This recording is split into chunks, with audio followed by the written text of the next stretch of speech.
hellfire. Not the metaphorical kind, the literal choking kind.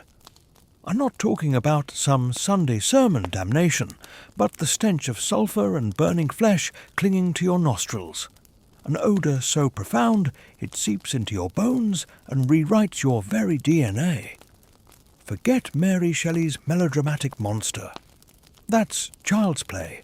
The real Frankenstein story begins with that smell, the suffocating aroma of Johann Conrad Dippel's Oleum Animal Dippeli, Dippel's animal oil. It wasn't lightning crackling over a stitched-together corpse, but the slow, agonizing simmer of existence reduced to its vile essence. Dippel. The name alone should send shivers down your spine. A name whispered in hushed tones. A name synonymous with blasphemy long before Victor Frankenstein ever graced the page. Forget the fictional tale of a reanimated corpse.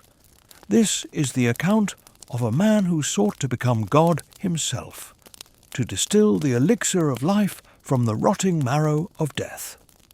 Born in 1673 within the imposing fortress of Castle Frankenstein, Johann Conrad Dippel was not your average village idiot. This was a mind so incandescently brilliant, so arrogantly convinced of its own superiority that it scorched everything it touched. The castle, a hulking testament to Germanic might, had seen its share of battles and bloodshed. 30 Years' War. Knights Templar. But nothing could prepare it for the unholy experiments that would soon stain its stones. The post-war Germany into which Dippel was born was a wasteland of shattered faith and desperate hope. Superstition thrived alongside nascent science, and the line between the sacred and the profane was blurred beyond recognition. It was an era ripe for a mind like Dippel's, a mind that saw the limitations of both religion and science and sought to transcend them altogether. He devoured knowledge like a starving wolf, tearing through theology, philosophy, and alchemy with an insatiable hunger. The University of Gießen became his playground, and he treated its hallowed halls as his own personal sandbox. He was a Renaissance man born out of time, convinced that he could grasp the entirety of human understanding within his grasp. But brilliance, as we all know, often comes with a price.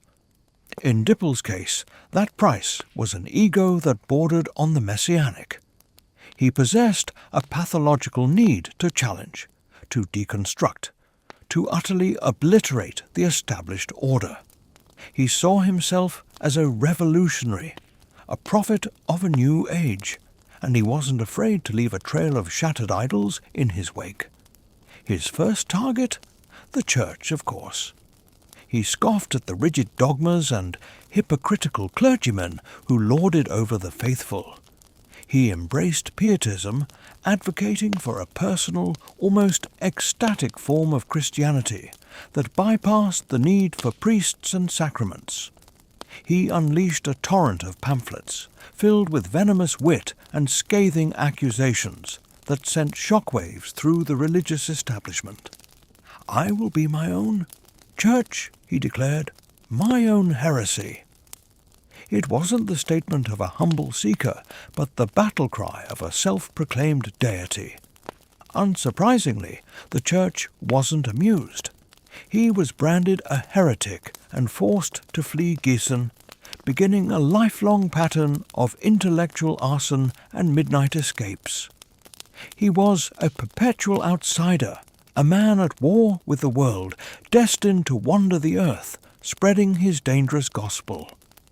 Having conquered theology, at least in his own mind, Dippel turned his attention to the mysteries of matter and the tantalizing prospect of immortality. He plunged headfirst into the murky waters of alchemy, a field that, in his time, was considered the cutting edge of scientific inquiry. Forget the image of pointy hats and bubbling cauldrons. Alchemy was the precursor to modern chemistry and medicine, practiced by some of the greatest minds in history, including Isaac Newton. Alchemists believed that the universe held a secret, a key to unlocking the fundamental unity of all things. They sought to transmute base metals into gold, to cure all diseases, and, of course, to cheat death itself. Dipple, with his boundless ambition and unwavering belief in his own genius, saw himself as the man destined to finally crack the code. He established laboratories in cities across Europe, each one a clandestine haven for his increasingly bizarre experiments. He sought the elixir vitae, the universal medicine that would perfect the human body and grant eternal life. And to find it, he was willing to delve into the darkest corners of existence. This is where history begins to curdle, where the rational world of science bleeds into the nightmarish realm of the macabre. Dipple's most infamous creation was his oleum animal dippoli, a thick black tar-like oil with an odour so repulsive it could make the devil himself gag. For decades it was used as a legitimate medicine, albeit a controversial one, to treat spasms and convulsions. But the recipe? The recipe was the stuff of nightmares. He distilled the oil from the most gruesome ingredients imaginable. Horns, hooves, leather, blood, bones. The refuse of the slaughterhouse rendered down into their most primal form. Imagine the scene, a dimly lit laboratory, filled with the stench of decay and the flickering glow of alchemical furnaces. Dipple, his face illuminated by the infernal light, hunched over his bubbling retorts, a high priest of a dark and twisted science, seeking the essence of life by desecrating the dead. This is not fiction. This is historical fact. But around these facts, like mould on a corpse, legends began to fester. The townsfolk who lived near his laboratories whispered tales of strange lights in the windows at all hours, of unholy odours wafting from the chimneys, and of rumours. Rumours that spoke of something far more sinister than animal remains. The whispers were always the worst, more potent than any poison, more corrosive than any acid. The whispers insinuated themselves into the very fabric of reality, turning truth into fiction, and fiction into terrifying possibility. The whispers said that Dipple was not content with animal corpses. They said he had turned his attention to the local graveyards, that he was a lichen flederer, a corpse robber, a ghoul who danced among the tombstones under the cloak of night. The legends claimed that Dipple believed the human soul was a physical substance, a tangible essence that could be transferred from one body to another. To prove his theory, he needed fresh cadavers, corpses that still held a spark of the vital force. And so he became a shadow, a lurker in the necropolis, his silhouette a grim counterpoint to the silent stones. The stories told of him sneaking into graveyards under the cover of darkness, his lantern casting grotesque shadows across the moss-covered graves. He would exhume the recently deceased, their faces frozen in eternal surprise, and drag them back to his laboratory, their limbs dangling like broken puppets. There, in the depths of his castle or his rented rooms, he would subject them to unspeakable experiments. He boiled their bodies in giant vats, hoping to distill the soul into a tangible form. He used funnels and hoses to attempt to transfer the soul from one corpse to another, hissing incantations echoing in the cold, sterile air. Did he actually do these things? There is no definitive proof. Dipple never documented any human experimentation in his surviving texts. Perhaps he was too ashamed to admit to such depravity, or perhaps he simply knew that such admissions would be his death warrant. But the stories persisted, clinging to him like the grave dirt that stained his hands. The line between the brilliant, eccentric chemist and the monstrous ghoul began to dissolve, blurred by fear and superstition. The fear he inspired was so palpable that it became its own reality, a self-fulfilling prophecy of horror. Think about it. A man of terrifying intelligence, born in a place called Castle Frankenstein, who openly defies God and admits to boiling down dead things to create potions. It's a short leap to imagine him hunched over a human corpse, a mad glint in his eye, trying to unlock the secret of life itself. Dipple's ambition wasn't limited to medicine either. He believed his alchemical prowess could create gold, to solve the economic woes of Europe with his own alchemy. On several occasions he convinced wealthy patrons, including nobles and even kings, to fund his experiments in transmutation. He would stage elaborate demonstrations, claiming to have turned lead into gold, often using sleight of hand and chemical trickery to produce a small amount of the precious metal. These successes would win him temporary fame and fortune, but they never lasted. His arrogance, his heretical views, or the simple failure to produce gold in the quantities he promised always led to his downfall. He was exiled from Berlin. He was imprisoned for 7 years in Denmark for his controversial religious writings and his alchemical schemes. He wandered through Germany, Sweden, and Holland, a brilliant, charismatic, and dangerously unstable nomad. He was a physician who healed the sick with his strange oil, a preacher who gathered disciples with his hypnotic charisma, and a conman who left a trail of furious patrons and broken promises in his wake. He was, in essence, a man who wanted to be God. He sought to rewrite theology with his own doctrines, to conquer disease and death with his own elixir, and to create wealth from nothing with his own alchemical knowledge. He rejected every form of established authority, religious, political, and scientific, believing only in the power of his own singular genius. This is the true heart of the Frankenstein story. The brilliant but arrogant creator who, in his pursuit of divine power, unleashes something dark and monstrous upon the world.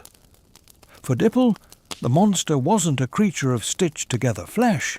It was the chaos and ruin that his own ambition left behind.